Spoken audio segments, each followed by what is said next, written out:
Hello students, आज हम teaching methods के बारे में जनरल डिस्कशन करेंगे। मतलब शिक्षण विधियां क्या है, किसी विषय के विषय वस्तु को, कॉन्सेप्ट को पढ़ाने की क्या क्या विधियां होती हैं, उनके बारे में हम डिस्कशन करेंगे।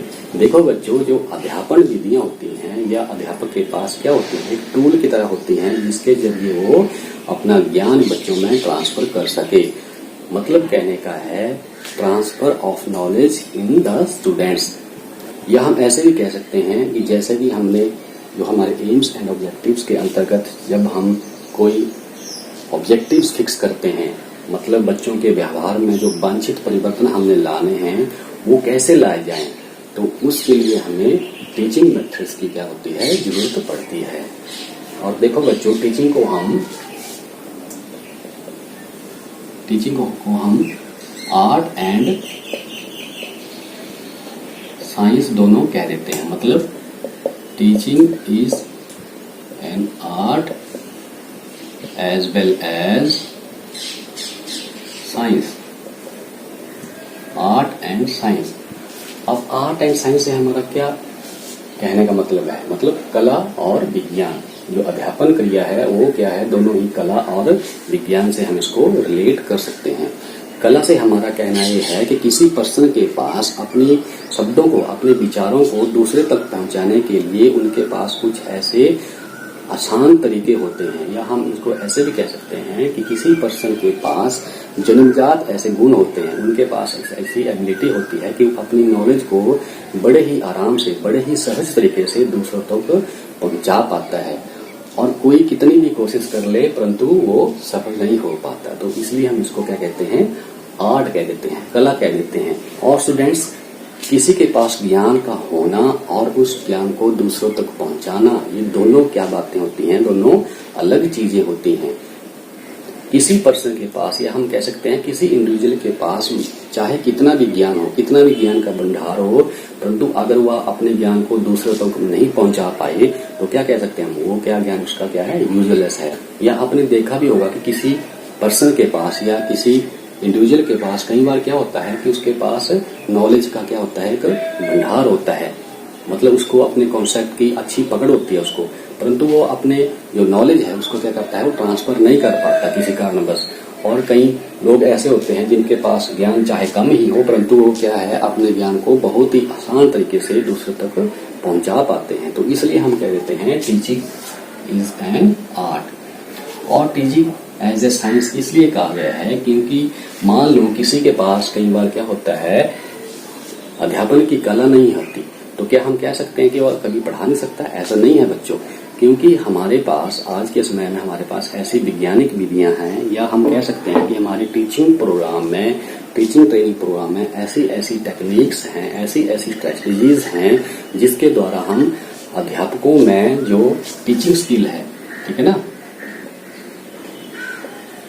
टीचिंग स्किल, जो हमें टीचिंग स्किल चाहिए, उनमें अध्यापन कौशल चाहिए, वो हम उनमें क्या कर सकते हैं, डेवलप कर सकते हैं। मतलब पीपल टीचर में हम वैसे वैसे स्किल्स, टीचिंग स्किल उनमें डेवलप कर सकते हैं जैसे कि अध्यापन के लिए जरूरी होते हैं। तो इसलिए टीचिंग को साइंस भी कहा गया है। और इनमें से जो टीचिंग मेथड होते हैं,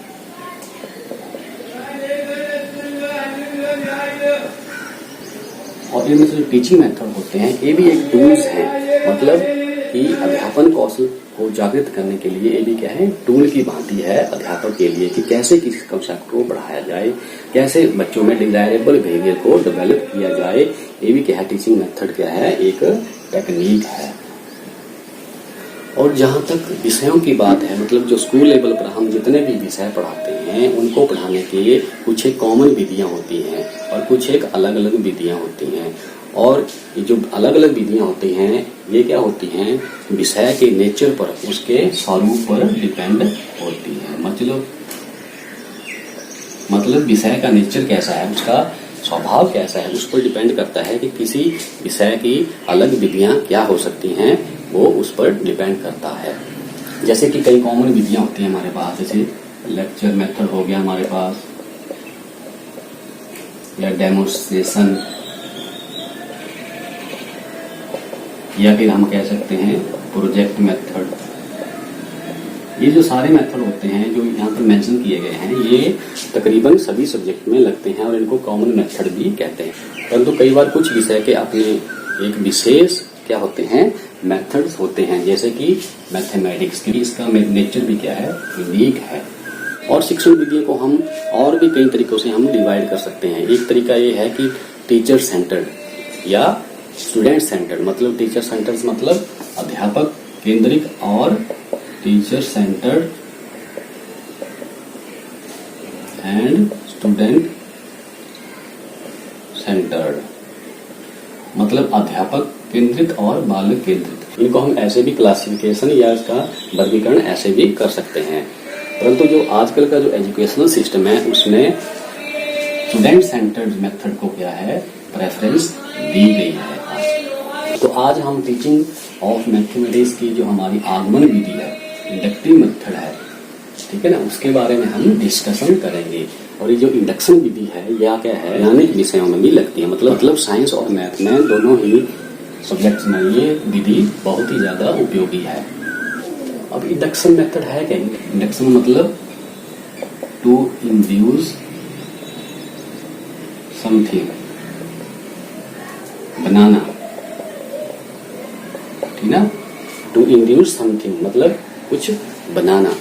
और जहां तक टीचिंग और मैथमेटिक्स की बात है, ये मेथड्स इसमें बहुत ही ज्यादा इंपॉर्टेंस रखता है, क्योंकि जो मैथमेटिक्स के जितने भी रूल्स हैं, जितने भी सूत्र हैं, वो अधिकतर इंडक्शन मेथड से ही बनाए जाते हैं।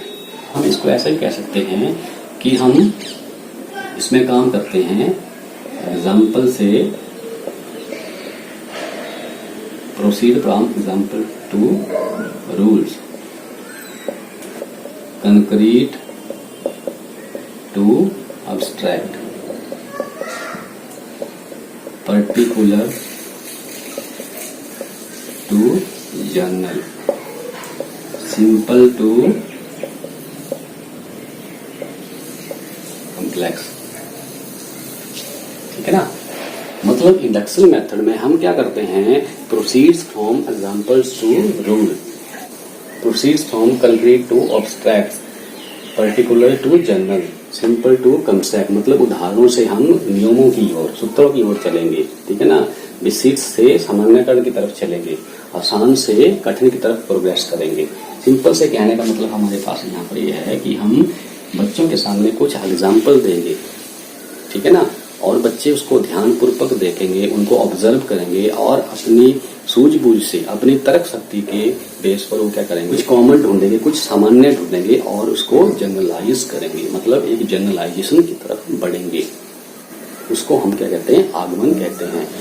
आपने ऐसे भी देखा होगा कि जो छोटे बच्चे होते हैं वो अपने ग्रोइंग पीरियड में जब वो अपने वातावरण से सामंजस्य बिठा रहे होते हैं, मतलब एडजस्टमेंट विद एनवायरनमेंट, तो क्या करते हैं, वो कुछ एक ऐसे एग्जाम्पल देखते हैं या मतलब कुछ एक एक्सपीरियंसेस लेते हैं जिसके बेस पर वो क्या करते हैं, कॉन्सेप्ट बनाते हैं। और जो कॉन्सेप्ट, उनके जो कॉन्सेप्ट होते हैं वो कैसे होते हैं, आगमन विधि पर ही होते हैं।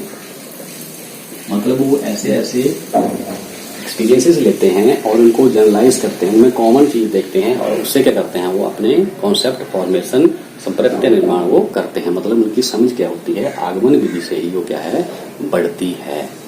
फॉर एग्जाम्पल, मान लो जब बच्चा कच्चा आम या कच्चा सेब या हरा आम या हरा फल जब वो खाता है तो वो क्या जनरलाइज करता है, उससे वो जनरलाइज कर लेता है कि जो हरे फल होते हैं वो क्या होते हैं, खट्टे होते हैं टेस्ट में।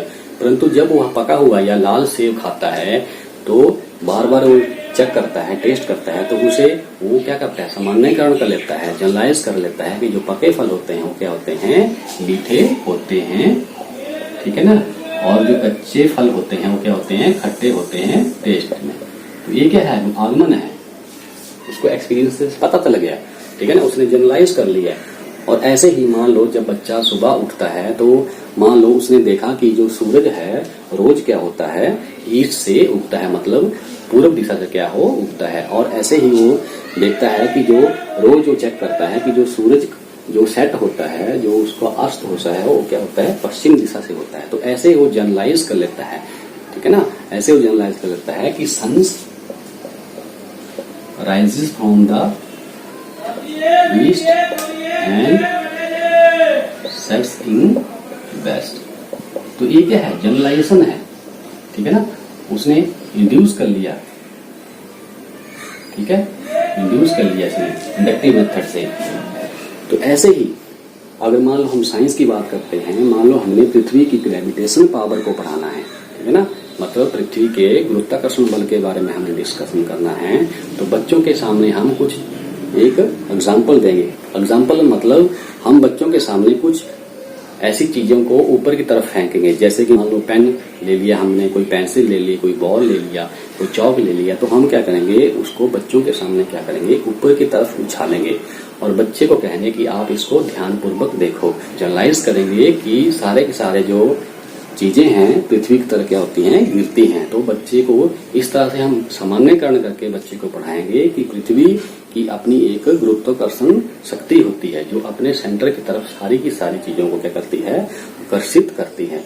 तो ये भी क्या है, आगमन विधि से ही है, मतलब बच्चों को इंड्यूस किया हमने, कुछ सिखाया इंडक्शन मेथड से, ठीक है ना। तो इस तरह बच्चों हम कह सकते हैं कि आगमन विधि में क्या होता है। आगमन विधि से हमारा कहने का मतलब है कि कई उदाहरणों के जरिए हम किसी चीज को सिद्ध कर देते हैं, ट्रू साबित करते हैं और जनरल रूल बनाते हैं, नियम बनाते हैं। और यह रूल जो बनाए जाते हैं, ये सामान्य नियम बनाए जाते हैं, वह उसी प्रकार की सभी स्थितियों में, मतलब सेम सिचुएशन में क्या होते हैं, वो ट्रू होते हैं। मतलब उसी तरह की सेम सिचुएशन में भी वो क्या होते हैं, ट्रू होते हैं। तो इसको हम क्या कहते हैं, आगमन विधि कह देते हैं, इंडक्शन कह देते हैं। तो बच्चों ये था हमारा आज का टॉपिक। कल हम इसको ही आगे लेके चलेंगे और विज्ञान और मैथ में कैसे इसका उपयोग होता है, मतलब कैसे सूत्रों का निर्माण होता है, इसके बारे में हम डिस्कशन विस्तार पूर्वक इसकी चर्चा करेंगे, डिस्कशन करेंगे। Okay student.